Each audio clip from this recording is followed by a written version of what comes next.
Hello, this is Commander Souverine from Lave Radio. And Shan told me that Dav Stock told him at LaveCon that this is the Loose Screws podcast.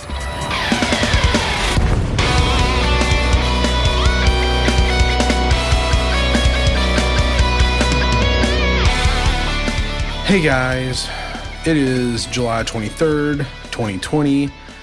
This is Loose Screws. I am your host, Ty Worsham. I am salty about the Fleet Carrier refill, but we'll get into that in a minute. But yeah, I'm a little salty about it, but we'll come back to that. With me this evening is my normal trope of friends. Got our sound guru over there who is slightly salty, but probably basted, JN Tracks. Not that salty, a little bit basted. How are you? I'm a little salty. I got to tell you, I'm a little salty. Yeah. Also with us is Commander Chig, who is not salty at all. He is like the he's like the baked Lay's that they forgot to put salt on. He's like the crappy chip. You just called me Crappy gross. chip. That is just not even cool. And I just want to say for the record, we are not your trope. I don't think that word means what you think it means. We're probably your troop. Just saying. Probably. Fuck, did I just redneck that? You have great sayings. Like I said, I'm putting together a list, and it shall be revealed soon of your wonderful sayings. I got to look up the word now. TROPE. We now and forever shall be the trope.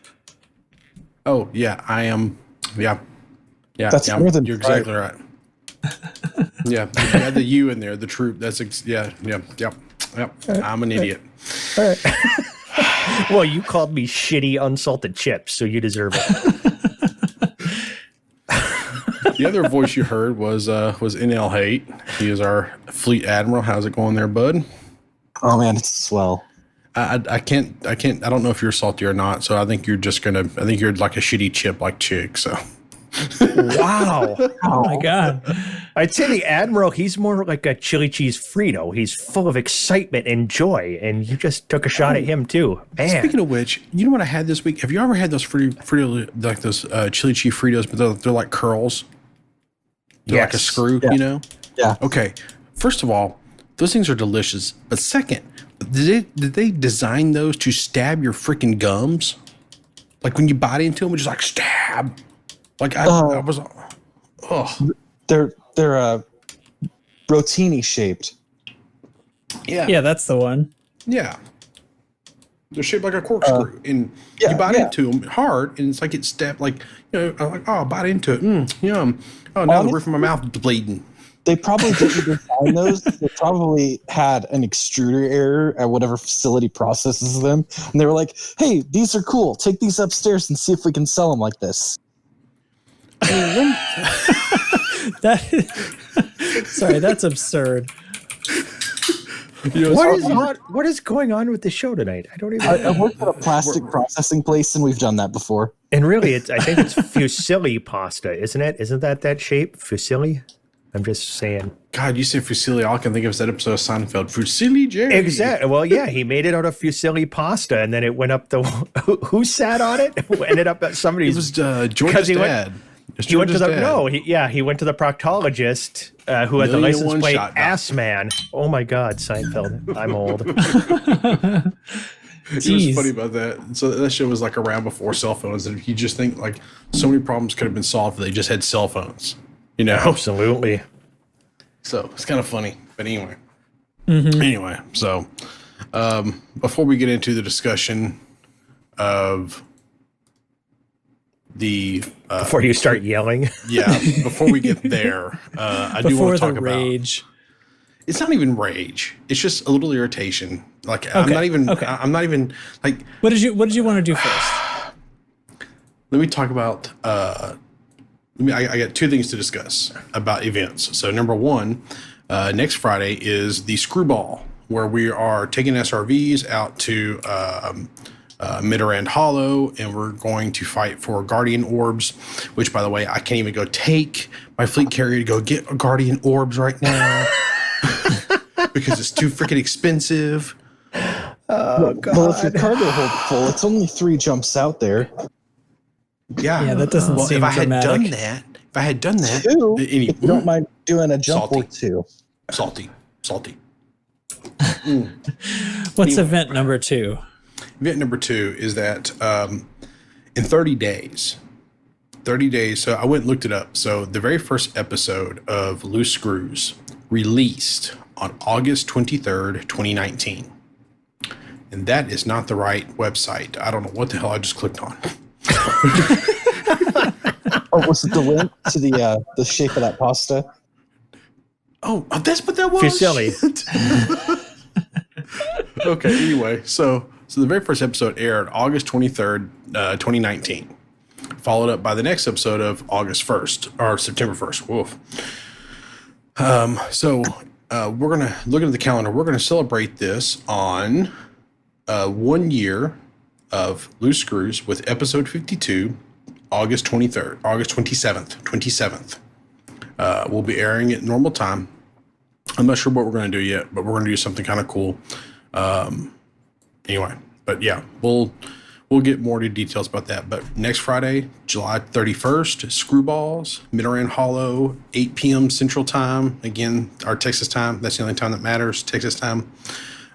Sorry about the people who are overseas, but I work when y'all are sleeping. So, sorry. That's just rotation of the earth. And You work when they're awake.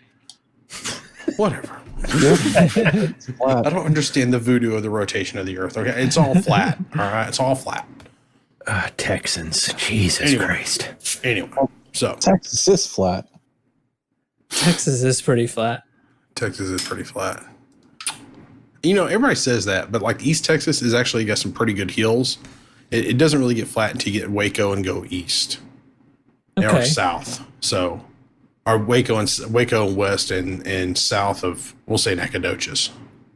Which if Dr. you try Pepper to, from Waco, You can say Texas. I don't know where the hell Dr. Pepper's from. I hate Dr. Pepper. I think I'm like the only that's a Texan that trivia doesn't like thing. Dr. Pepper. Anyway. God. Yeah, and by the way, I'm on call, so I have to leave my phone up. So No worries. Dang needy cops. Yeah, Dr. Pepper's from Waco, Texas. Random trivia for everybody. I'll shut up All now. right. All right, carry on. so next Friday, Screwball, we're gonna have fun with Guardian Orbs. Then I will have to probably ridiculously make trips out there in my. I'll have to make like the 30 jumps, wherever the hell it is. But whatever, it's fine. But Alec Turner was cool enough to drop me off 10 at the Nicole Fleet Carrier that is in Bumber 2 right now. So I still have a buy order that if you want to go and contribute Guardian Orbs, you can. I have max price there where you can go buy them and make a little dough. So anyway, so news. We're going to come back to the carrier refill thing because I'm hot about that. So first things first, Operation Ida is done. All the stations in the game are repaired. Like, I think that's freaking cool. And they've been at this for months and years. I think like 2 years. yeah. Yeah. Years. Yeah. Sorry, got a stupid text message. Anyway, so it was pretty cool that they did this, and they spent. I think last week we talked about how they only had like 8 stations left, and they did the 8. Like they were actually done. What, Tuesday, Wednesday of this week? It was Monday night or Tuesday morning. Yeah, somewhere around there. Like they got it done quick. They were not playing around. They were done playing around. So all the stations are fully functional again, which means it's time for another Thargoid attack. So where they're not fully functional again, because I don't know what Operation Out is going to do now. So Their Discord is going crazy because they don't know what they're going to do now.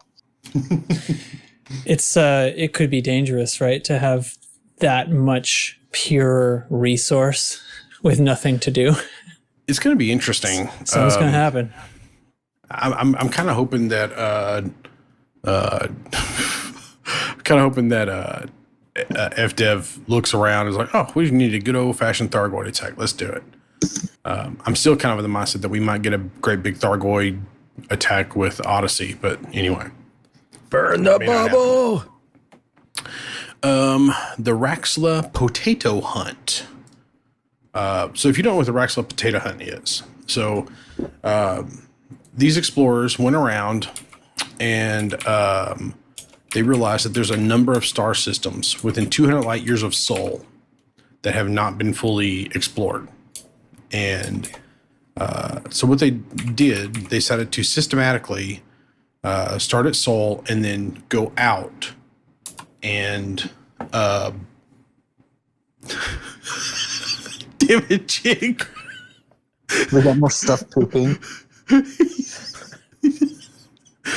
Okay, so I'm gonna have to share these later. But Carry the on, potato, carry on. The potato with the fries is killing me, man. Killing me. I know.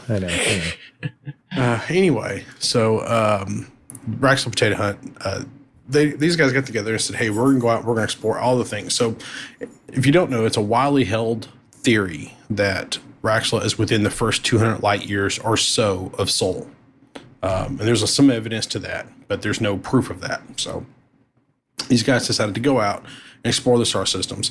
And they announced that they're at 25% and they have 18,000 systems scanned. 25% complete. So they're a quarter of the way done. Little kind of amazing that they haven't got further than that, but they There's a lot. Yeah, there's a lot. You got this really cool graphic of like this 3D graphic of like places they've scanned and stuff, and it's really cool on their website. Anyway, so if you want to participate in that, they have a Discord. You can go get in, and I'm sure they'll give you a list of stuff to go scan and whatnot. I'm not participating, even though I want to find Raxla. I'm not participating simply because I've decided it doesn't exist. So anyway, Writing it off. He has given up. but yeah, it's pretty cool that they got that far. I think that's kudos to them. So there's a couple of different things going around where people are looking for different ways to find Raxla. Over at Elite Week, they're doing the Turning of the Dark Wheel,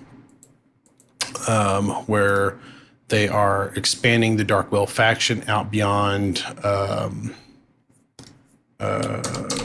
Shinrarta and that other system. LFT 926. Thank you. That's what I was trying to think of. And they have expanded now. Yeah, I was trying to pull it up real quick where they And were. Wanu? Yeah, they're in Yanwa and HR 4979, and so they've expanded out a little bit. So that's pretty cool. I kind of hope that somebody finds Raxla soon, sorta. And I kind of hope that they don't, because again, I don't You think it don't exists want in it the to be game. gone. Yeah. So anyway, kudos to those guys. But the Raxla Potato Hunt, I don't know which one I'm more interested in.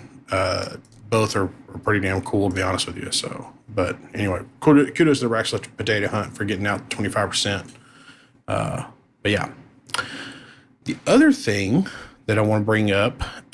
So first of all, before we talk about this, I do need to say we're going to have a little bit of possible spoiler talk about Odyssey. So if you want to not be completely surprised by everything that could possibly be in Odyssey, fast forward a little bit. And again, this is all speculation anyway. So, with that being said, someone data mined the codex from Elite, and it looks like it was Russian data mining, and they were able to find some icons that are not anywhere in the game. And there's a pyramid.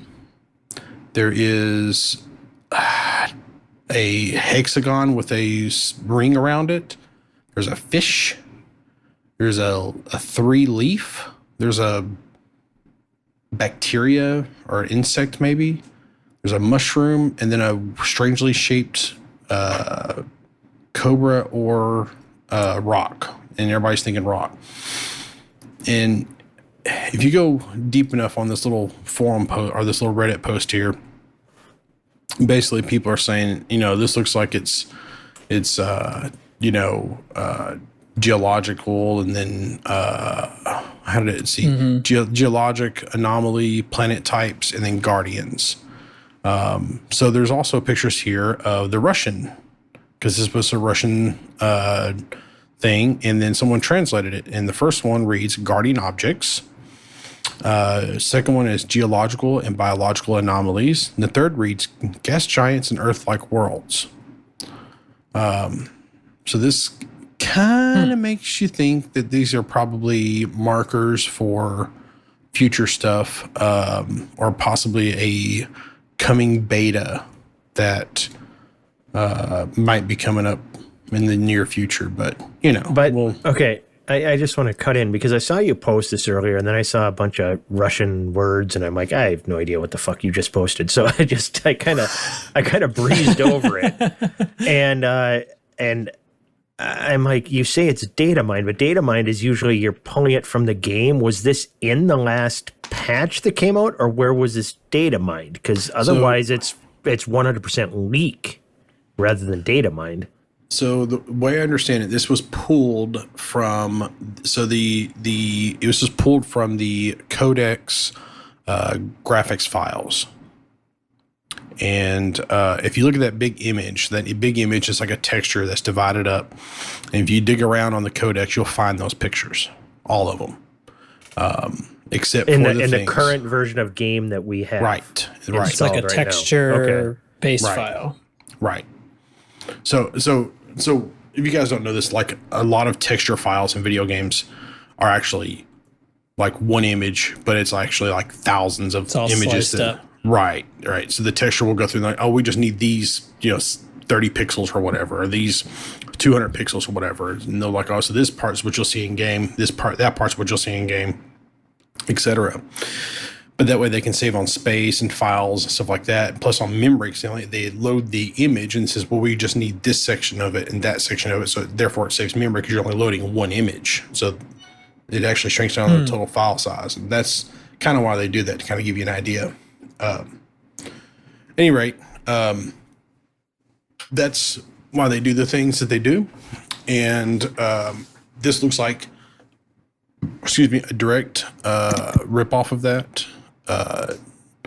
Because if you look at this image, you'll also see like the little, like all the little icons for like the joysticks and stuff, and then the controller pads, and these are So like when you're binding a gamepad and stuff. Right. So this is the image that was ripped out, and these are the little sub images that they use for whatever they use them for in game. Like little icons on the screen or the codex, but they said that these things were specifically from the codex itself.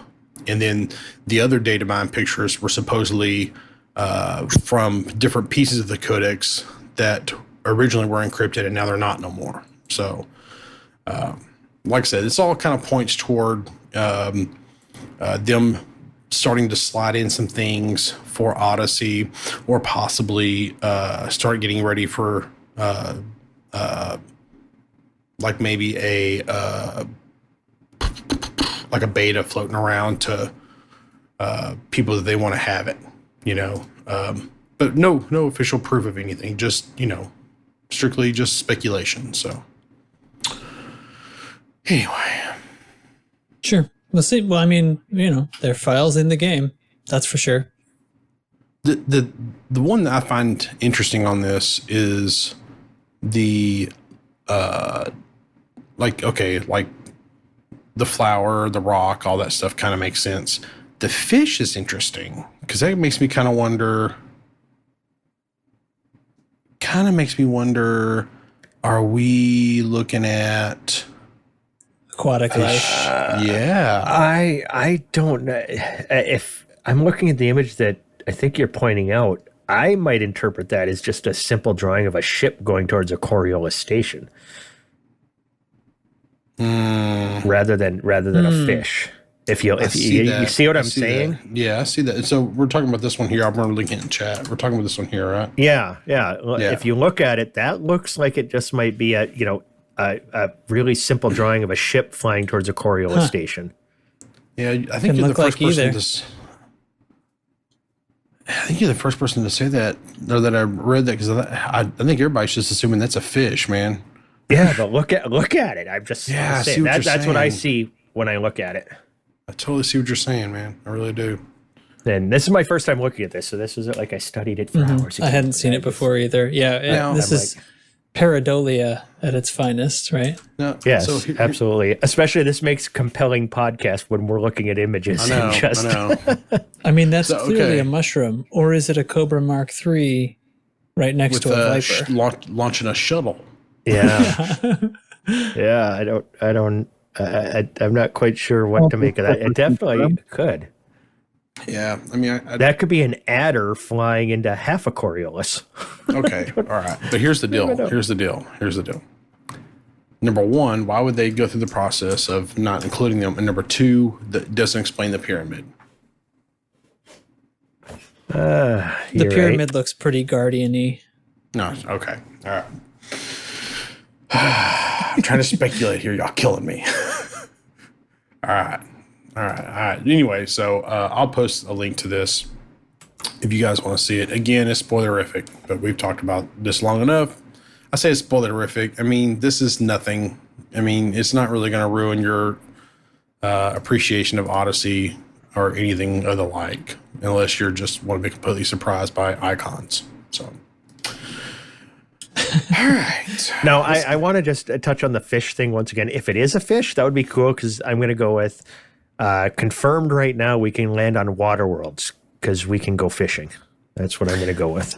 Okay. Here, if we can, if they make it to where we can land on water worlds and go fishing, I don't even care what else is in this game. I'm happy. It's not just developer markers and recycled imagery from previous versions of the game. Like, Kind of Yeah. what it looks like. Yeah, I mean they could be. like Well, that's Frontier weird First they would- Encounters, a lot of the HUD artwork was extremely similar to that. Yeah. Yeah. Not to like poke holes in your speculation, it may be, a very early confirmation of water worlds and fishing, or big game hunting out of the back of your Cobra, Or up the wheel eating a combat. mushroom and getting a free life. That's my what it could be. All right. I'm done. Done with y'all.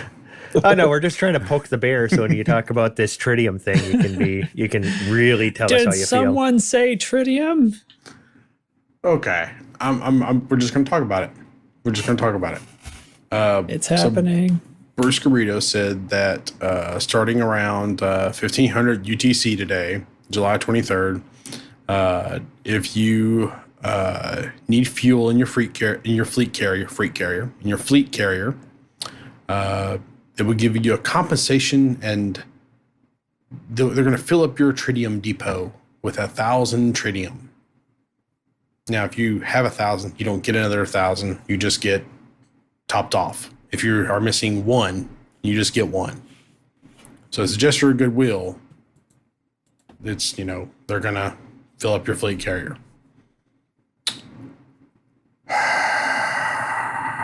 I'm salty about this. I'm very salty about this. I was a little salty at first, and I'm very salty about it. I have been avoiding jumping my fleet carrier ever since this tritium debacle started, because I'm trying to save tritium, because tritium's a little hard to come by right now, and it's expensive to go purchase. It's at a premium right now. So that's irritating. And they're going to give away 1,000 and put it in the depot, but they're doing nothing for the people who have a full tank. So guess who has a full tank? This guy. So Yeah, so specifically, they're not giving 1,000 tritium. They are filling up all of the fleet carriers' tritium depots. So if you are out in the black and you're out of fuel and you've been flying your butt off and you just got yourself topped up to, I don't know, we'll say 950, and you're like, all right, just 50 more tons and I can do some more jumping. Well, guess what? You don't have to do any more because you're going to get that 50, or you already got that 50. As the time of recording, you should have already got it. But guess what? The guy 20 light years from you who hasn't done anything, just been sitting there with an empty depot, he gets a full tank. Did nothing. So that's the stimulus package if I ever heard one. I tell you what. Oh dear. Here we go. It just, Dude, why would you just not give everybody 1,000 to stick it in their cargo hold? Like, why would you just not do that?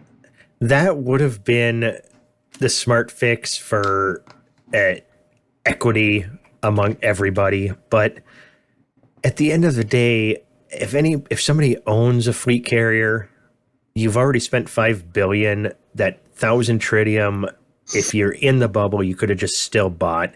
So this really was only a problem that was affecting people that were way out in the black and were probably stuck. And especially if they were solo, if they were out there actually with a group, you could still get tritium if you researched and hit non-tritium hotspots. That's the real problem, is this bug kind of put tritium in non-tritium hotspots. So you could still find it. And most of the people doing that kind of stuff are knowledgeable enough to know the workaround for this stupid problem. I mean, don't get me wrong.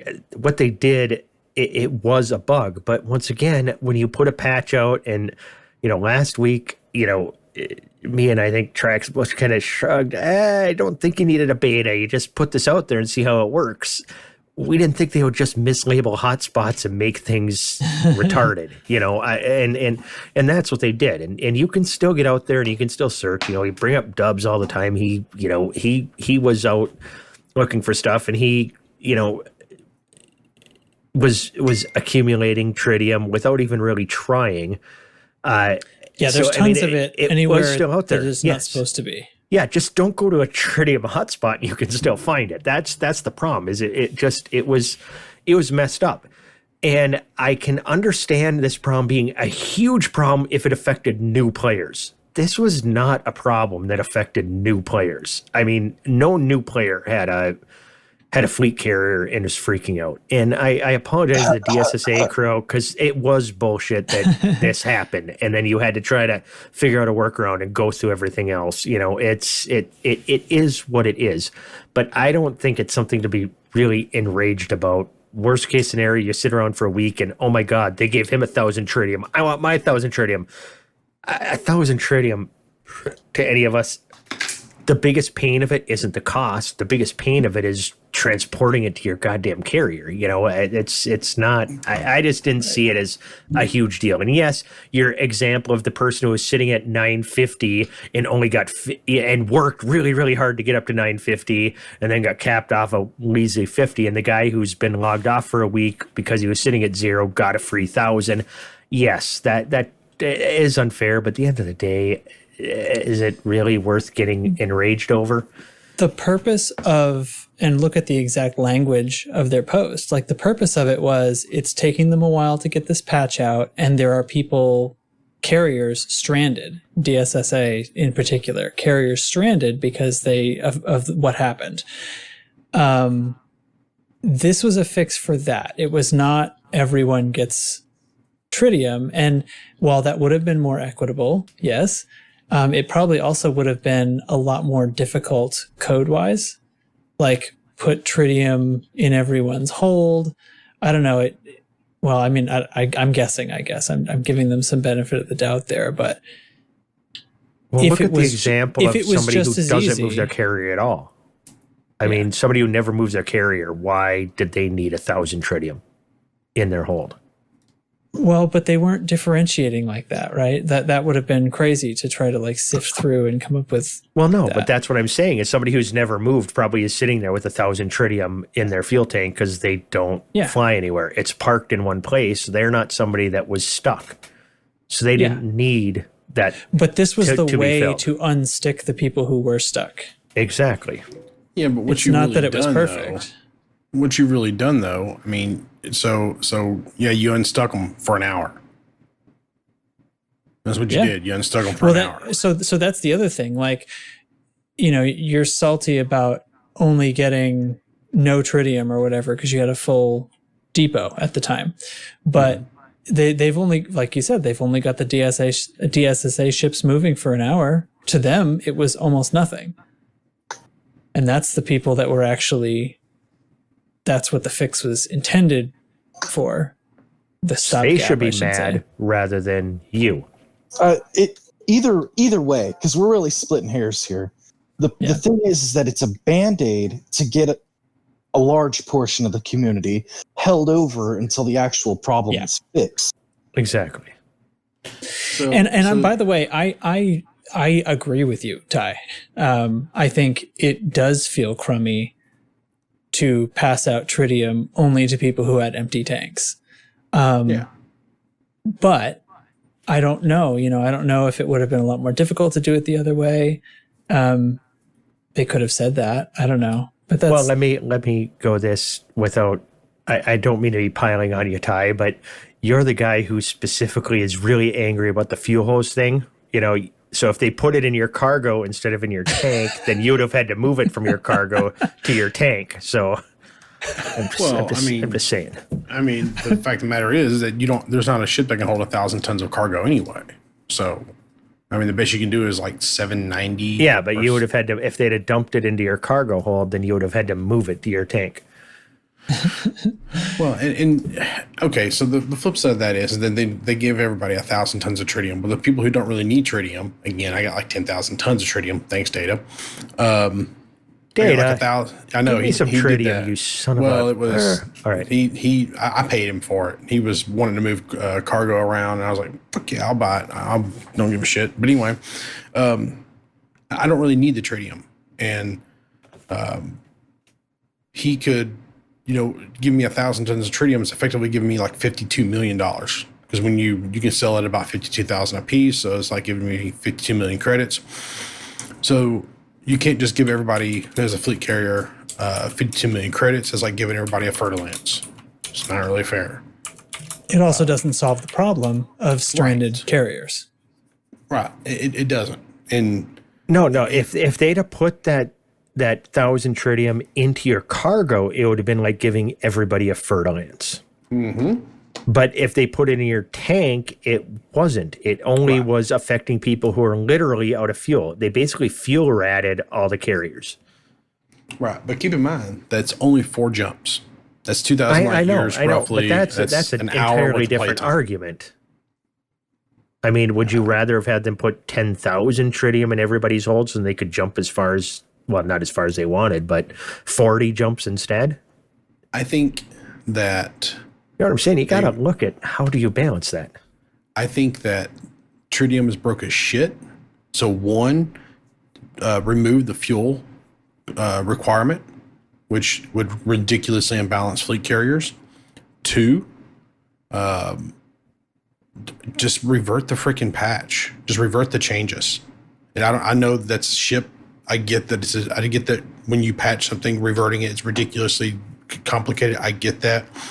But to go along with this was the mining changes. I feel like they could have just released a patch to undo that portion of it and then move forward. And then figure it out. Because right now, I have barely played this game. I've been playing other games to distract myself from playing. Because when I play right now, I want to play with my fleet carrier. I want to do things with my fleet carrier. Well, this tritium thing has really put a hamper on that. And then, because of that, because I've been kind of doing other things, well, guess what? Now I don't get the little 1,000 tritium that everybody else is going to get, or the little, whatever the difference is. So it's annoying. And I feel like, I don't know what the better fix could have been. I almost feel like they should have just done nothing at all and just said, hey guys, patch is coming, just bear with us. Yeah. I mean, if it was code wise possible, I think the better fix, right, would have been to put it in every fleet carrier's hold instead of in the depot. And then it's equitable. Right. And I would have gotten the same amount and you would have gotten 1,000. Right. My carrier was nearly empty. I had like 110 or something. So I logged in and thought it was a bug. And I was like, oh, shoot, I think I have a display bug. Nope. I did a jump. Now I have, 940 or whatever. And then later I saw the forum post, but. Yeah, but that's where I go back to is if you just throw 1,000 tritium in everybody's hold, you're throwing, like Ty said, you're basically throwing a free FDL to every single person that owns a fleet carrier. Whereas Well, if you just putting fill it- somebody's tank, you're only servicing those who are literally sitting there out of gas or low on gas. Can't Yeah, I but- take it out of my tank? No. Oh, okay. I didn't realize that. Yeah. Once Okay, it's well then in- that's probably why they didn't do the idea of putting it in the hold. Right. That I didn't realize that at all. Yeah, I mean that's exactly why, and that's exactly my irritation. Is it's not an equitable thing, is what they did, and it just feels bad. And part of me is people say, well, what did you want them to do? You know what? We've had broken patches before. We've waited. What will wait? September, January. Right. I mean, it's, I don't it's- know. I'm glad I'm glad they did this. I think they're yeah. It's one of the few times that I'm actually salty at FDev because of their decision, and it feels it. I mean, I'm probably gonna be called out as being a whiny little bitch. People can probably. I don't care because it's. And I hate using this term because life is not, but it's unfair, and I feel like it's like you should have done nothing, or you should have made it equitable. That's it. Yeah, maybe so. It's hard, and like when you get the hate mail about this, it's going to be like, the rich person who has 10,000 tritiums complaining about not having 1,000 tritium, whereas I had Exactly. 100 tritium, and I got paid a little bit for free. Right. So yeah, that's not going to get a lot of sympathy, I suspect. But strictly, factually speaking, you're not wrong. But And I mean, really, It's- at the end of the day, same thing you were saying is everybody who could afford $5 billion for a fleet carrier, giving them all a free FDL with that probably wasn't bad. So yeah, they could have thrown 1,000 in everybody's hold. That's just how small of an issue this was. I mean, you're saying it wasn't equitable, but then what should they have done? Given every single player who doesn't own a fleet carrier $50 million to be completely fair? right. I'm just saying, if you want to talk about fair or not, you're saying every fleet carrier owner didn't get that, but every player didn't get it. But the thing is, if they gave every, well, whatever, this isn't what you were saying. If they gave everybody money, that doesn't help the people stranded out there. Well, Yeah. you think about the person who. So let's just say they give everybody 50 million. All right, and then, like you can choose. Let's say they do something where you can choose 1,000 tons of tritium or 50 million. Think about the guy. We have a couple people in our Discord that just started up a week or two ago. You tell me that they can use 50 million? I'm saying it doesn't target the problem, so there's no way you're to right. begin with You're they right. were going to do that. Right. This like there was not an equitable way to handle it. Yeah. And- So why and- get and- angry when they found a solution? Well, they didn't find a solution. I feel like they just made the problem worse. And I feel like this is one of the few times that I'm just really at odds with FDev about it. Oh, I can't. I mean, I agree with you that it's not equitable, but I can't agree at all that they made the problem worse. The problem is some people were stranded and couldn't get tritium. The problem was not that you were holding yourself back from jumping your carrier around. I mean, you had 10,000 tritium in the bank. You could have gone weeks of jumping I around could and have, been perfectly fine. You were not the person who needed a save here. So Oh, you're right. they doing nothing would have been bad for everyone, and doing this is only bad for the person who wasn't in trouble to begin with. And doesn't put the person who wasn't in trouble in distress in any means other than Right. feeling that, why didn't I get my free tritium? Yeah. But after an hour, you're still stranded though. So Yep. But you're an hour further down the road than they would have been. So that's a gesture. It's a gesture is what it At the is. same time, if you were stranded in a lemon slice, which is a terrible, terrible point for me to make because there's a triple overlapping tritium hotspot up there. But overlap and tritium hotspots aren't producing tritium. So continuing on So with it's a that, triple overlapping granditerite hotspot. Okay. yeah, basically, getting those people just 2 jumps away from that, they can now ride their Jumpacondas or their other exploration ships out of there. They're no longer stuck 2 fleet carrier jumps away from being able to just fly away. Oh, okay. That's actually a really good point. Yeah. Okay. The people that were legitimately stranded, that's actually a really good point. This is something that I've always heard is never look in your neighbor's bowl to see if they have more than you. Look in their bowl to see if they have enough. And, people were genuinely stuck and couldn't get help and like hate sad. Now they can get at least someplace where they can function. I still want 1,000 tritium. I'll give you 1,000 tritium. How's When that? this is all over, we'll give you 1,000 tritium, and then you'll have 11,000 because you still won't be jumping it anywhere. And you'll have like 4 times what I have. So it's all good. You'll have 10 times what I have. When I do HS carriers, I'm going to start requesting the Nicole by name. My very first thought that I just had to come to my mind is that maybe I need to go sell the 10,000 tritium I have. If you sell 2 fleet carriers, you may make a pretty penny off it. Yeah. It's not a bad point.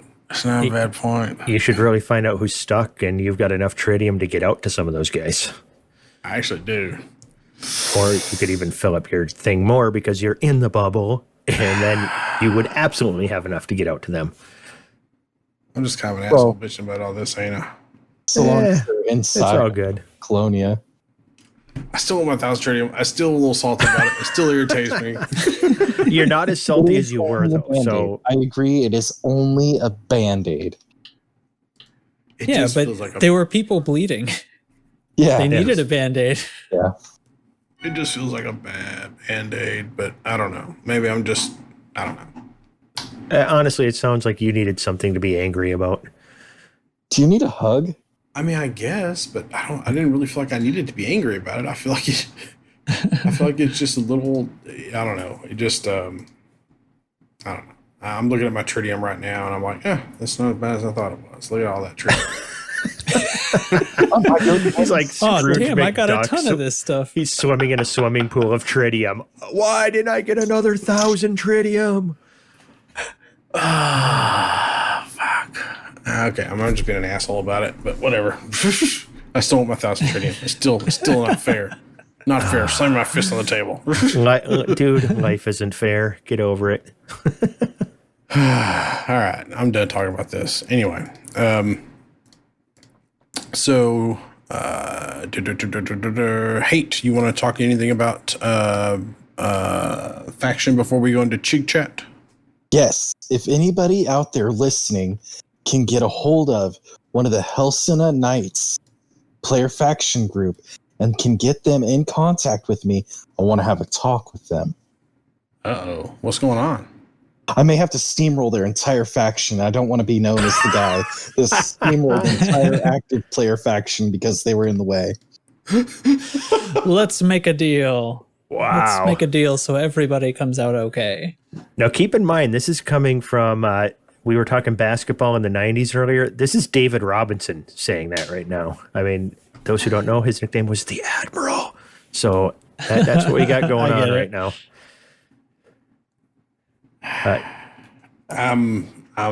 Okay. What was the name of that faction again? Helsina Knights. Helsina Knights. All right. Are they got a bunch of places or just the one or? I thought that they were completely inactive with a nearby home system that was just triggering expansion after expansion after expansion. Runaway factions happen. It happens. Kwama Illegal LTD happened. They did it. I know the United Ross Progressive Party had players that were working it, so they weren't, just wildly doing it. But when you see a player faction expanding and getting into new systems and then have less than 10% influence in those new systems, and then, have, I think it's 12 systems they have 10% influence in, you start to go, I wonder who's playing that faction or if it's zombified. And they looked very zombified, but we recently expanded into HIP 4907 on map numbers. And I flew out there today and moved my fleet carrier over there to support any of our BGS guys that might want to go over there and do stuff, even though that's not on our standing orders. And there's a Helsina Pride fleet carrier, which means they've played since fleet carriers came out, which is very recent.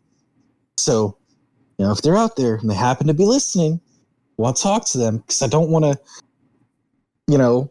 crush them or hurt their feelings or make an enemy yet. Okay. I don't know. I think you and Nurgle want us to crush everybody. We're going for galactic domination, it seems, these days. Some of the galactic domination will have to be bureaucratic. All right. Like, I don't want to mess with the Colonia Council. Like, I don't know if we can even reach Mammon, but I don't want to go there. All right, so I have two quick things before we do Tick Chat. One, I don't know if you guys, I watched that video for Avowed, which the trailer. Yeah, which is set in the Pillars of Eternity universe, and it's done by Obsidian, and I'm like, damn, that looks cool. But it didn't really show much, but I'm still interested in it. And two, I don't know if you guys saw this, they announced a new Fable for the new Xbox, which I enjoyed Fable 1. Didn't really like 2, but I didn't actually play 3, but I really enjoyed Fable 1, so I'm really interested in that, which makes me really want to get another Xbox, y'all. I mean, am I crazy for wanting an Xbox over a PlayStation? Nope. I mean, hate's here, so, but I think I'm right on that. So, is there a really big difference between consoles? I mean, really, if they're playing the same games, like, that's actually kind of a show unto itself. I think we'll have to talk. we'll have to do that. But anyway, but both those games look really cool. And if you guys have not seen, there was PC Gamer did a pretty good breakdown of the new Star Wars Squadrons game. That game looks cool, y'all. It looks like TIE Fighter and X-Wing merged and had a baby in the Elite Dangerous universe, and then took and their out. baby had a VR headset. Yeah, it looks good. I'm excited about it. It looks very good. So anyway, so that's all I got. Chick Chat. It's Chick Chat. Yeah, that's a fact. It's Chick Chat. Where the cheese at? We here at Loose Screws never end a sentence with a preposition. Chick Chat. All right. Tonight, what we're going to talk about is tritium. No, just kidding. We already did that. Fuck you, Jig. I know. Well, I want to touch on something here just a little bit. My daughter, well, you saw her drawing last week. She's working on the next iteration of that, by the way, which should be thoroughly entertaining.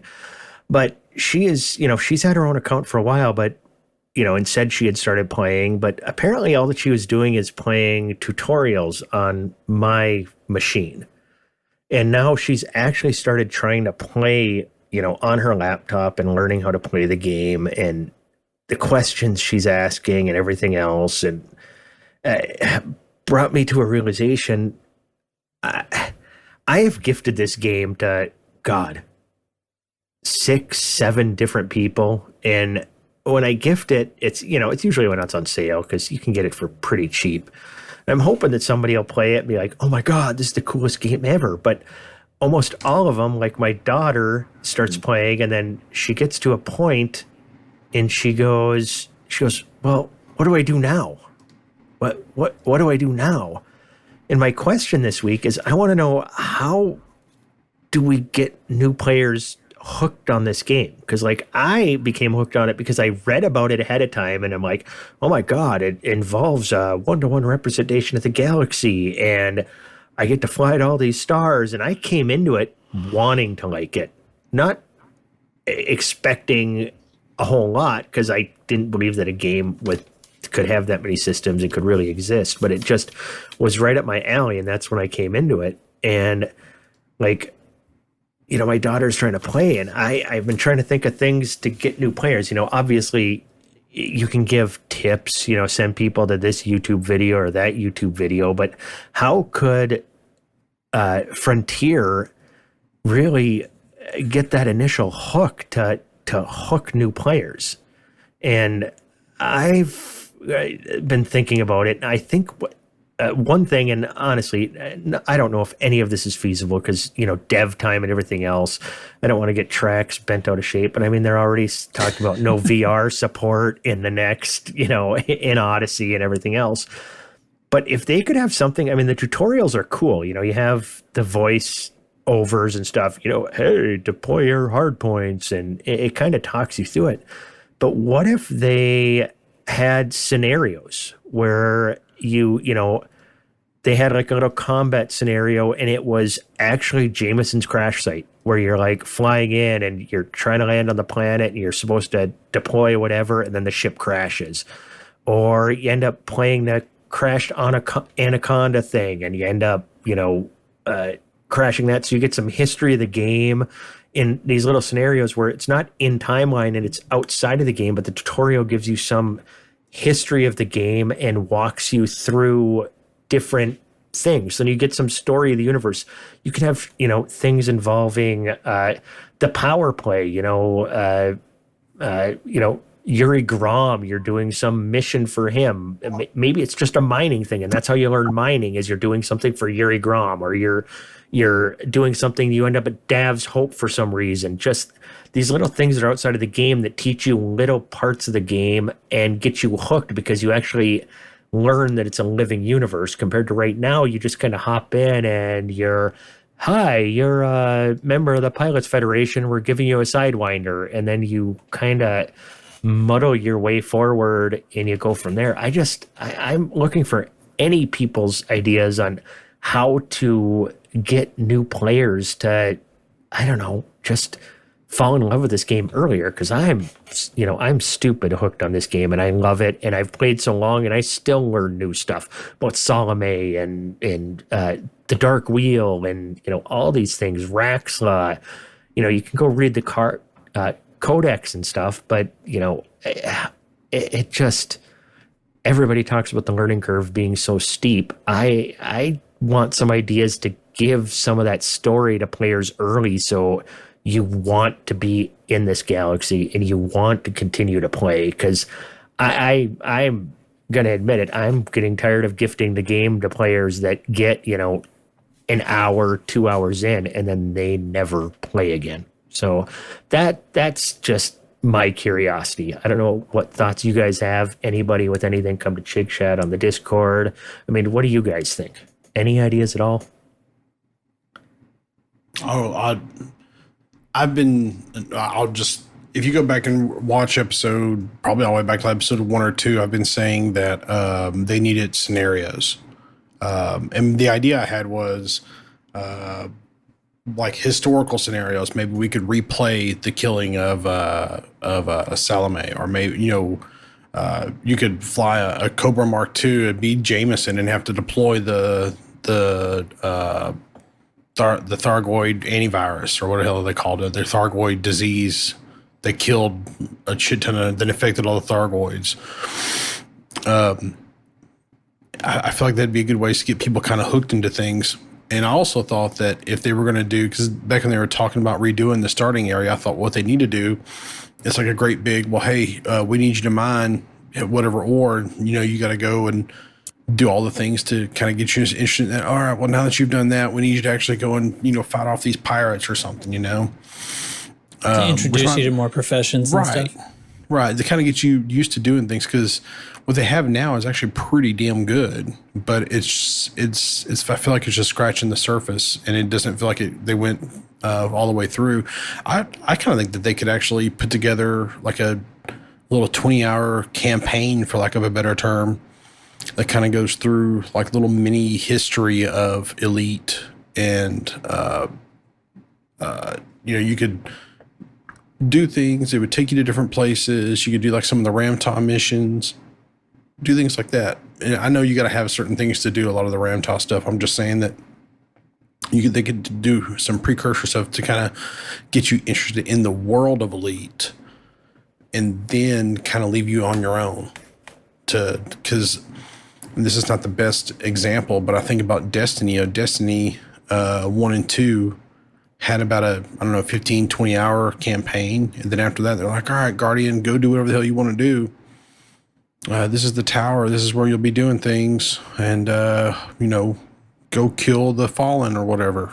And Okay, it turned Sparrow Racing. right. And there was things to do, but they didn't really, you couldn't really, I mean, you could do some of them, but you couldn't really do a lot of them until you completed the campaign. And I could see them, like, I don't necessarily think that putting people behind a wall like that's a good idea, but I like the idea of, like you said, people who jump in and like, oh man, I want to play with you. Man, there's just too much to this game. It's just, I don't even like it. It's just too much. Because it is a little overwhelming. But I've purchased this game for about 4 different people as well. And all but one stuck around longer, or none but one stuck around longer than about 2 hours. And one of them I'm related to, my nephew. He owns the game and he hates it. So It seems like they hit that wall, that initial, you start getting into it, it seems interesting, and then I don't know what I'm doing. Or I've had people that end up in a detention center. It's like they did something wrong and they end up in a detention center, and it's like, I'm done. I'm done. Yep. What about you, Trax? Anything? Yeah, I get that. I also kind of feel like this game has never had a strong narrative, like forced narrative aspect. You've always had to go looking for it and kind of finding it on your own or making it on your own. And it would be a pretty different game, I think, if it was like that. I think it would be cool to include that, but it would also be a different game, and it could leave people saying, oh man, this is great. And then whatever it is, the campaign of lore stories ends, and then now the wall. So, it might be that all you really do is change 2 hours into 10 hours. And then they just go, oh, well, that was it. There's no more game here, because they aren't the sort of person who will just make their own way in an open world. So, I was hooked easily right away. I read about it and read all the warnings. This game has wild travel times and stuff like this, and it might not be for you. And it didn't manage to scare me off, and I loved what I found. But you get why those warnings exist on review sites. Yeah. And I don't know if, I think you'd have to change so much of the game to make it so that somebody who was not into what this game is now will actually like it. I mean, otherwise you're just going to play a little bit of campaign and then you'll be done. And that's not what this game is about. Even if that campaign was in there, that is not what this game is about, because it will still be a tiny 1% fraction of what you do in this game as a serious player. Yeah, but I'm curious if those breadcrumbs might not just make you more interested in the galaxy as a whole. Right now, I don't feel there's any breadcrumbs at the beginning. You just kind of are thrown in a ship and say, here you go. Yeah, they make sure you know how to fire guns and land, and then you're out of there. Take off, land, jump to another system, and then, well, I don't, have you played through the new tutorials that, they put in the game I did the first one. Late last year. There's a fair number of them in there now, and they're interesting. I went back and played through them, and just to see what they were, to see what they give a new player, especially my daughter was playing through them, and I'm like, well, this is interesting, and I'm like, man, if they just gave some galaxy, something to give this life some this galaxy some life, some galaxy, Jesus Christ. I knew what you meant. But just something in there. I don't know. It's just a thought, and I'd love to hear other ideas that people have, just to have this game get its hooks into new players just a little bit better. I don't mean to make it easier. I mean, literally just to make it so that, hey, I care about this game. Yeah, I could be very wrong. A little bit more might just be enough to get somebody into the universe enough that they want to fly more spaceships. But that's that's sort of the counter possibility that I see. I feel Go like ahead. some of the people who can only do 2 hours in this game are the same people that don't have fun and or as children didn't literally have fun in sandboxes. Yeah, I definitely can see that. Because if your ships are shovels, then a fleet carrier is a bucket with the castle crenellations on the bottom. That doesn't get 1,000 tritium. Oh god. I didn't do it. There are lots of tools. Full. There are lots of tools you can use to play in the sandbox, but at the same time, just being there is often something very special. I mean, Ty cried the first time he saw Soul in VR. I didn't cry. I teared up. I'm not a girl. He turned in his man card, I think was his line, which means he cried. I'm not gonna lie. I did cry a little bit, so I ain't gonna lie. But That's a little bit more than 2 hours worth of work, but that's something really cool that you can go do. And that's only one facet of it. I'd be curious what percentage of the population that plays this game actually heard about it, read about it for a while, debated whether they wanted to play it, and then got it. Because that's kind of the camp I was in. I knew a lot more about this game before I ever played it, more than any other game I think I've ever played.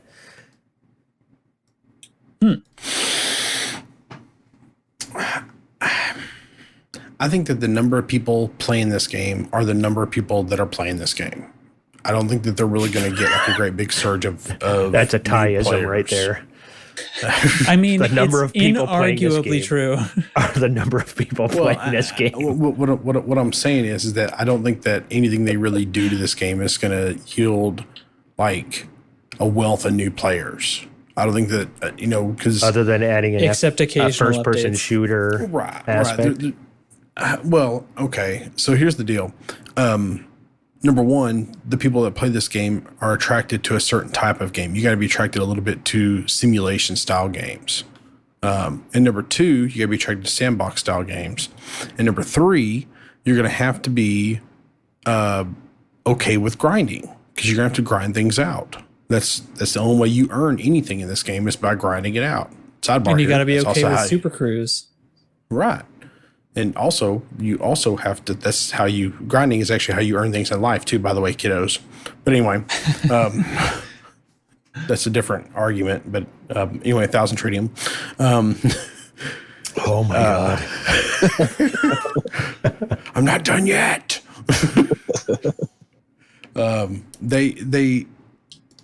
I don't think that any release, any new feature is necessarily going to attract new people to this game.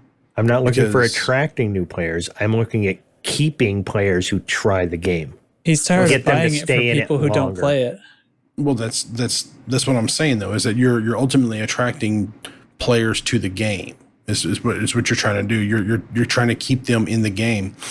I don't know if they can do anything that would really keep people around. Now, I will say if they were to lax some of the wing and multi-crew restrictions and get them to where they're a little bit more flexible, I think that making it easier to play with your friends is probably the number one biggest thing that they could do. Because ultimately, I play games with my friends. I don't play a lot of single player games. Yeah. I play some, don't misunderstand me. But I played this game solo for a year. Yeah, I played it basically for 4 years until I made a podcast about it. So and that's how I found friends. I had to make a podcast. And anyway, what I'm saying though is that I think that if you made it if they made it to where you could wing up and multi-crew at the same time, which I still truly believe is coming with Odyssey. Same. I think that they're gonna. I think that would really make it because think about it like this. All right, I'm gonna drop you down in the SRV here, and I'll meet you over at that ridge. You gather I'll crap up along the way. All right, man, cool. And then go. And then now we can, it's easier to get materials for things. Now, you're making the game easier. No, you're making the game more accessible for your friends to play. Yeah. So anyway, I'm 1,000 tritium. I'm done with this. All right. Let's move on then. Let's move on to the main discussion. We're only an hour and 5 minutes in. All right. Well, Wait, this wasn't the main discussion? No, this is just chit chat. Anyway, so well, let's just talk about that. We'll do the hardware stuff next week because let's just talk about because there's a lot to this about as keeping players, because how do you keep players interested in any video game? You have to introduce new content, but right. How do you so I think about World of Warcraft. World of Warcraft is in this really weird thing where people would, and still to this day, people devour their content at such a voracious rate that it is impossible for them to keep up. Like, you cannot create totally. Like they'll release a new dungeon and then tomorrow or within hours it's completed, and then the next week after it resets, within hours or within a week, the hardest version of the dungeon is completed.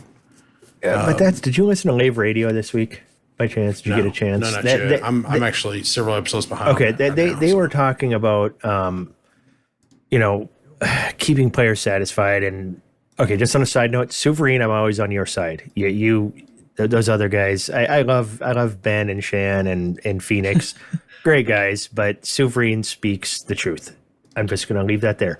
But they were talking about, putting out content and everything else. And one thing that one of them might have said was the content locus, the one that just devour content as fast as you can put it out. You can never satisfy that crowd. You're always going to have that crowd that just, whatever you put out, like you said. And wow, they put out the new raid week 1. People are beating the hardest boss on the hardest level in moving on, and that's not how you can design games, because there's that niche group that just devours stuff so fast there's nothing you can do. So you need to have enough content to keep everybody satisfied for as long as possible, and enough of you use the word grind. I do hate that word. If it's grind, why do you play? That's just it. To me, it's not grind. To me, it's accomplishing something. There's something. I know not everybody's going to spend all that time doing that.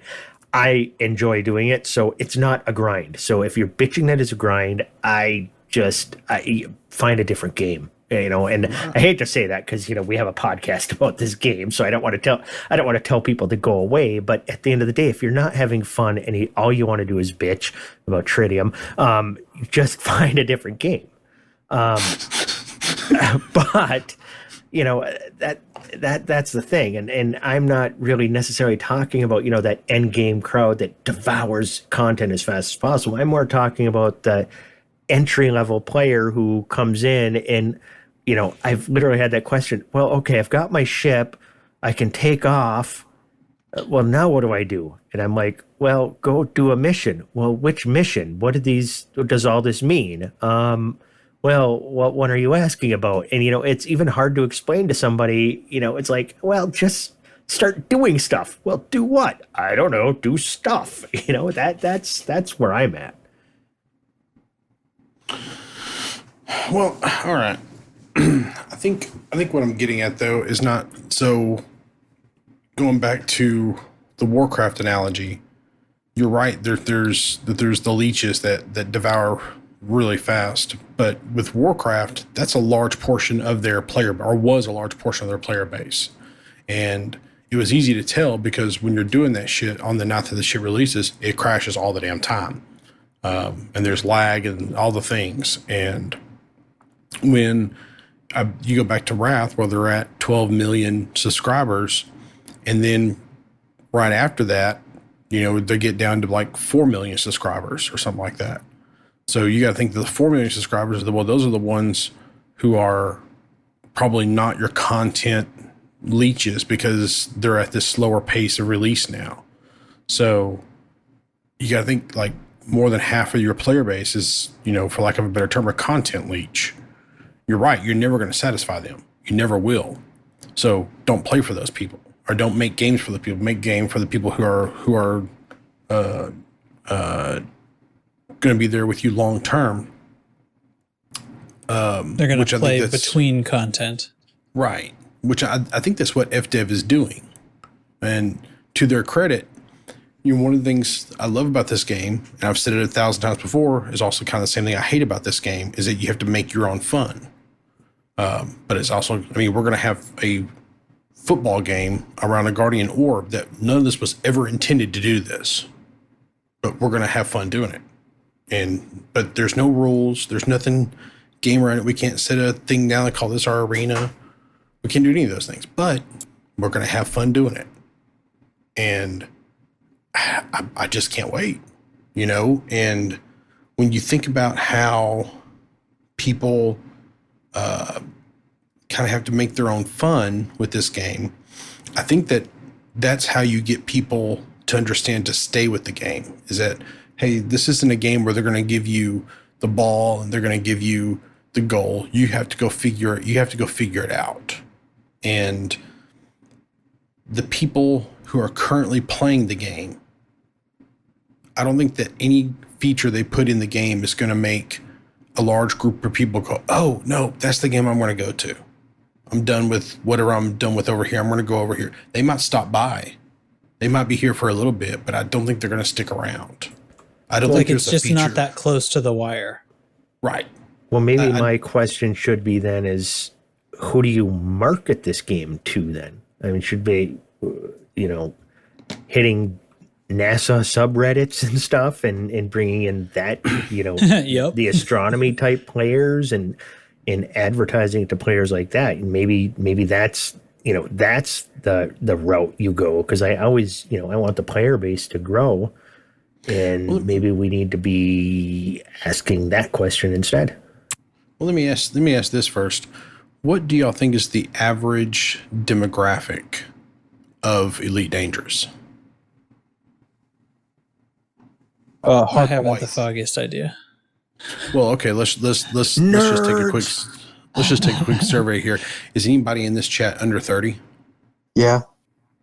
How old are you? I forget. 28. All right, so you're almost 30. Isn't Trax like 14? Yeah, Trax is 16. Thank you. Okay, thank you. So I'm 41. I think Chig is pushing like 38 or some shit. Trying to help you out, brother. 412. I'm 37 if we're actually talking about this. So and think about the people in our Discord. How many people in our Discord do you really think are below the age of 30? Disney XD, Chris Clark. 10% or less. Right. The fact that you can name the number that are under shows that it is a smaller demographic. Obviously, it is an older demographic. This is a game that goes back to the 84 was when the first Elite came out, and we have a lot of people in our Discord that played the original. I played the original, so yes, that it's definitely an interesting demographic. But it still amazes me how many people join. Some of the people who have been in, some of the newer players in Discord, you're always guessing by voices, but we've had some people definitely in their 20s. Yeah, don't get me wrong. There's people of all ages play this game, but if we're going to go on averages, because nothing is absolute, we have to go on average. I would probably say that the average player of this game is 30 to 35, probably closer to 35 to 40, and has a history of playing simulation games. And is interested in space and simulation. The problem is that most people I can't remember who told me the other day, but we talked about it the other day, and I actually read this a few months ago, I guess it was, that God, I can't remember what country now. I think it was like 100 kids in the United Kingdom were asked what do they want to be when they grow up, and everybody, like nearly everybody, said they want to be a YouTube person. And if you rewind the clock and you ask kids what they were 20 years ago, what they wanted to be when they grow up 20 years, 30 years ago, they want to be an astronaut. And interest in space has dropped drastically. So that's what I mean by, I think that the people playing this game are going to be the people that are playing this game for the next 10, 20 years, unless people die. I don't think that they're going to be able to put in a feature or a theme that will think, all right, so we're going to get 50,000 new people by putting this thing in. I think that going by Steam numbers, there's like 10,000 people on average a day on this game. So you stretch that out. We'll say that they sold 3 million copies. Let's say they got 1 million dedicated. Let's say they got 2 million dedicated players across all platforms. I don't think that they're going to put in a feature in anything in Odyssey or anything else that's just going to go, oh, this is what we needed. All right, we'll get all the people over from Warcraft. We'll get all the people over from Final Fantasy. We'll get the people from I don't know, No Man's Sky. We'll get those people. I mean, yeah, we probably will get the people from No Man's Sky, but they're not going to put something in that's just going to go, oh man, this is the game I've been looking for my whole life. But they're just not. That makes Frontier actually kind of have the same problem that Blizzard does. Blizzard has an aging fan base, by and large, and it's going to be weird when a large portion of their players, in like 10, 15, 20 years start kind of dying off and they're not replacing them. It's kind of interesting to think about, like, the people that you make games for. Is that company going to exist because their player base literally just died of old age? Yeah, but you got to look at gaming on the whole. I mean, when I first started gaming, there were no old gamers. Then as I got older, there was a small percentage of older gamers, then a bigger percentage, then a bigger percentage. Now there's gamers of all ages, and right now the thing is I mean, as far as a population on the whole, I mean, I'd say 70, 80% of people, if you really think about it, are gamers of some kind. If you start looking at Candy Crush players and Animal Crossing players and Minecraft players, everybody is playing some kind of computer game on some level. So, well, I don't know. I mean, is that the thing that they should do? Should they put in some kind of like Candy Crush, like, Engineer Crush? Oh my god! No, that's not what I'm saying. That's what CQC is. We have enough grind gates that we don't need time gates. No, thank you. There's enough, actual gates in this game to add any artificial gates. But I don't know. I like I said, I presented the question just let's come up with some way to retain new players, but also how do we get new players in is a great thing. And honestly, how do you satisfy longtime players? So I guess what we're saying is, how do we just make this game better? I think that, and I'm talking a lot here, so someone else feel free to jump in. I think that if we're going to talk about attract new players and then keep them, I think that making the starting base or the starting area more approachable is step one. They've done that. And number two, I think that you put in goals and rewards until you open up the sandbox, so to speak. And then, like, all right, go explore the galaxy now. It's up to you. Or go do whatever. Go earn you a fleet carrier. I think that that's what you kind of have to do, is that you have to, you're going to have to do like the carrot and then the reward to get them there. But the problem is that once the reward stops, if they're not already self-driven to improve yourself in the game. Number one, that might be saying something about yourself as a person, because maybe you're not self-driven to improve yourself as a person. But if you're not self-driven to improve yourself in the game, then maybe, taking away the reward they're going to leave in 2 hours anyway. So it might just be a self-defeating thing. I don't know. But you always need the carrot. You always need what players are going towards, and that's the grind. You're going after things, and the thing that this game doesn't have a lot of is the stick, the punishment for failing. I mean, really, you lose your ship, rebuy is almost nothing.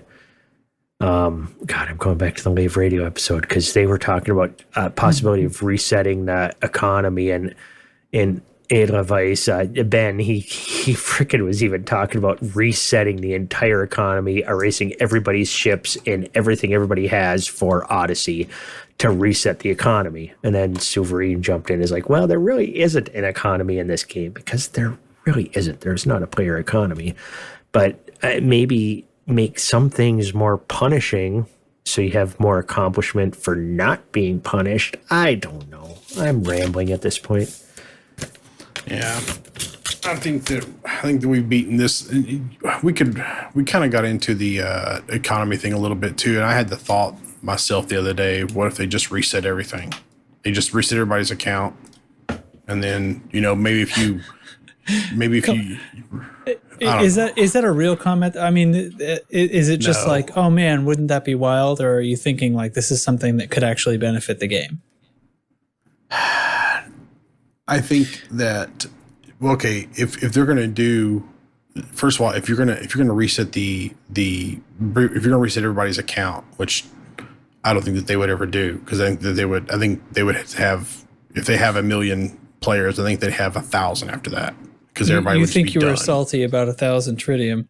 Yeah. Oh my God. Yeah. What if they just made it to where it's like, well, we're going to reset your dollars and your ships, but you keep your engineers and you keep your rep. I'm not happy about it, but yeah, that's kind of like in CQC or other kind of battle royale games when you have the prestige, right? Like you voluntarily give up everything. For the sake of having the fun of going around again with a little badge or whatever. That would be a thing. But doing it to everybody, no. I mean, there's no way. Yeah. No, that's actually a good point.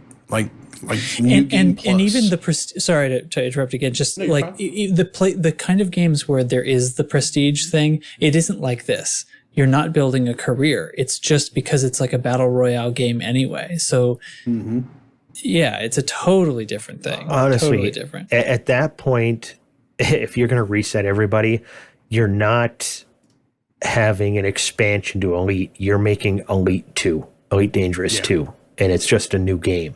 Yeah. And then let people keep playing the same game that they are now if they want to, or you can go play the new Elite. And, I think a lot of people would just stay here and play this game as is in maintenance mode rather than go full reset.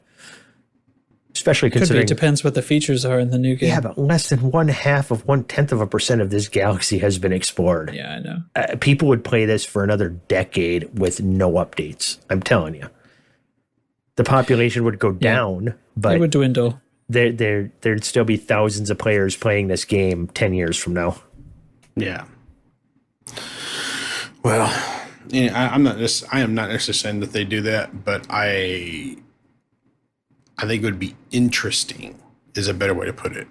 You're the same guy that wants them to burn the bubble, so yes.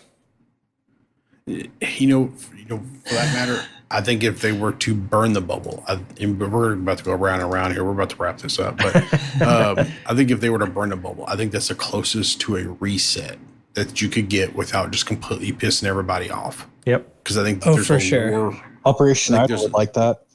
It's and that one is not like totally outside the realm of possibility. There'd be a way to do it where the game, as long as you did it in such a way that if you wanted to just keep the game as it is for you, you basically could, Right. you know, move to Like a Colonia solo- or something. Yeah. Or But they that could would be even do very like a, interesting. Very Yeah, they can- interesting. They could even do like a give everybody like a galaxy snapshot to store on your computer, and you could only play in solo.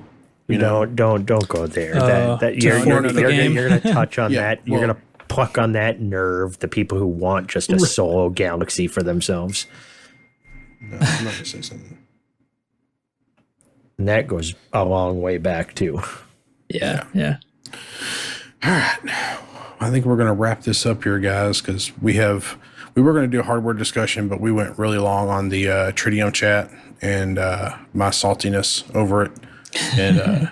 If I irritate anybody about it, I do apologize. It was kind of the rich bitching about Regine not getting richer. So,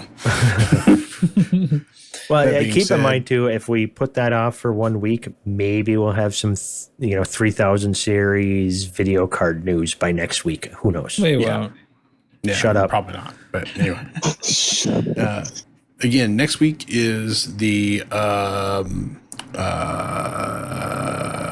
Screwball, where we're going Next to play Friday night, football. yep. Next Friday night. We'll advertise it again next Thursday. If anybody has any ideas for the 1 year anniversary of Loose Screws, pass them along. I got a great idea.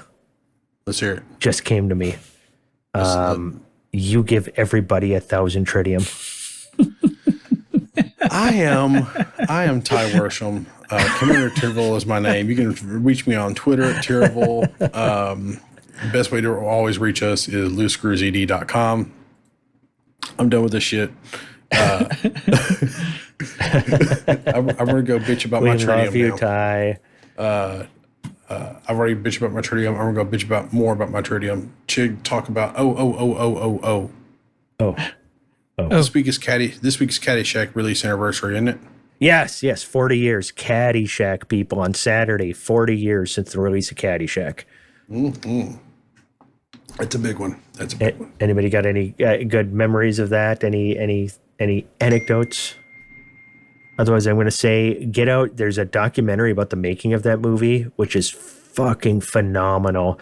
Apparently, the final cut of that movie was like 4.5 hours because they ended up with so much footage that they didn't know what the hell they had, and they didn't know what to do with it because it was originally a story about the caddies and the teen pregnancy and everything else, and the end movie ended up just being this complete clusterfuck. And they actually ended up adding the gopher to the movie at the end to try to tie it all together, and it became this completely different movie that is now one of the all-time classic comedies.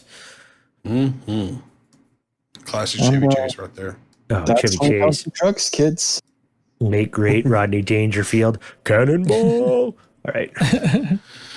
All right, Chig, do the cheese and then be done because I'm done. I'm gonna go bitch about my tritium. You're sick of hearing my voice. All right. Tonight's cheese. I'm going to switch gears a little bit from, good old fashioned, amazing. Well, no, all cheeses are amazing. I'm going to go with Philadelphia cream cheese, people. Now, you may be like, All right. A You- breakfast cheese. "Oh, that is not a breakfast cheese. This is the everything cheese. You need to settle in, my friend, because this I was cheese trying is used to for elevate so the many class things." in the room. Yeah, no. Oh man. Well, with the word Philadelphia in there, all right. I'm not going to make fun of Philadelphia. Right now. So we'll just go What's cream wrong cheese. with Philadelphia, New York? Oh my god. Hate mail incoming soon. Maybe torches and pitchforks. But cream cheese is a great. Obviously, everybody loves it on a bagel and well, I'll just eat a block of it like a candy bar. I'll admit that right now. But one of the great things about cream cheese is, like, if I'm making pasta sauces or anything, instead of making a roux with flour or thickening my sauce with other thickening agents, I use Philadelphia cream cheese to thicken everything. I make a Cajun pasta. It's Philadelphia cream cheese that thickens that sauce. My fettuccine Alfredo is, yes, there's some heavy cream in there, but then I throw some cream cheese in there. Adds that little bit of flavor. Great thickening agent. Oh my God, I use it for everything. My wife has, yes, she has a Philadelphia cream cheese budget so that we can eat in this house. At mashed potatoes, when you make your mashed potatoes, you know, throw some butter and some milk in there, throw a blob of cream cheese in there. I'm telling you, it will make a world of difference. You will thank me later. All right, that's all I got. Stay cheesy, everybody. Hey, you think I was picking on you or making fun of you or something, but no, like I made a great like quiche, like a breakfast eggy thing, and yeah, cream cheese. You gotta get your dairy from somewhere with something like that, and there's not a better one. The greatest secret ingredient. Think of a taco dip you make anything. It can be used in so many ways. It's so versatile, and it's hidden in so many of my recipes. I love it. So, you good, Ty? Yeah, I don't have 1,000 tritium, but I'm going to be good. So I get 10,000 tritium, but I should have 11,000 tritium. So anyway. All right, I'm done. I hope that's the name of the episode, 1,000 tritium. No, I'm going to think about it a little bit. I'm going to come up with something about stimulus check. Jeez. Oh God. Well, everybody, keep it loose and screwy. Just a little bit more loose and a little less screwy than Ty this time. Oh, yeah. Words to live by. All right. Anything from you, Hate, before we sign out? Nope, I'm good. Man of many words. All right.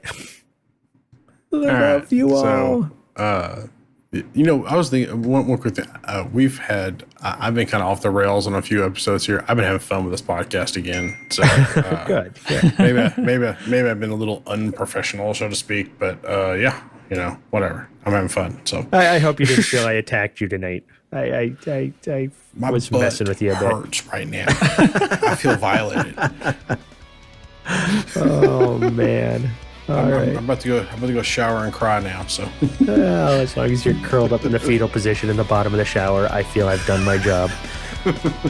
Cream cheese good in the shower too. It is, as long as the water's God. hot. Cold We're done. water, no, not good. No. we'll see you guys next time. Thank y'all. See you soon, everybody.